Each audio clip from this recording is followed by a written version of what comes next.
हुकूमत की जानिब से सरकारी शोबे के खांगियाने के अमल ने मुलाजिमीन में बेचैनी पैदा कर दी है। हुकूमत ने बैंकिंग शोबे को खांगियाने का फैसला लिया है, जिसके खिलाफ बैंक मुलाजिमीन हड़ताल पर चले गए हैं। मुल्क भर में 10 लाख से जायद बैंक मुलाजिमीन ने पीर के रोज काम बंद एहतजाज किया। नांदेड़ में भी इस बंद का असर देखा गया।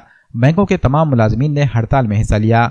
2 रोज़ा इस हड़ताल की वजह से खातेदारों को मुश्किलात पेश आ सकती हैं, लेकिन बैंक मुलाजिमीन की यूनियन का कहना है कि हुकूमत के बैंकों को खांगियाने के अमल से खातेदारों के लिए कई मुश्किलात पैदा हो सकती हैं। हुकूमत को इस इक़दाम से बाज रखने के लिए मुलाजिमीन ने ये हड़ताल बुलाई है।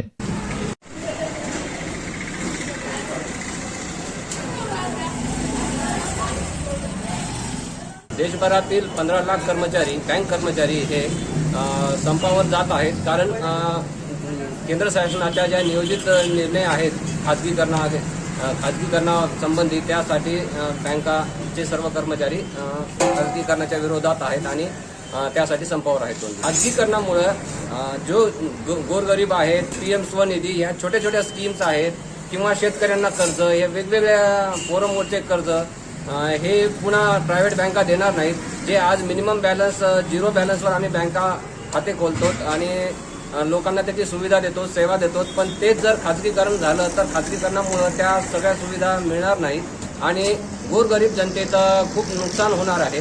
त्यासाठी सर्व जनतेच्या हितासाठी आम्ही सर्व कर्मचारी एकत्र येऊन आज 2 दिवसाचा आणि ही भांडवलशाहीच्या अगेन्स्ट सरकारच्या या भांडवलशाहीच्या निर्णयाच्या अगेन्स्ट आम्ही ग्राहकांना वेठीस धरण्याच्या काही नाही। कारण ऑलरेडी आपण ATM ह्या सुविधा आपण कालच सगळे ATMs आणि ऑनलाईन बँकिंग सगळे आपण व्यवस्थित केलेली आहे सुविधा। त्यामुळे ग्राहकांना वेठीस धरण्याचा त्यात प्रश्नच नाहीये।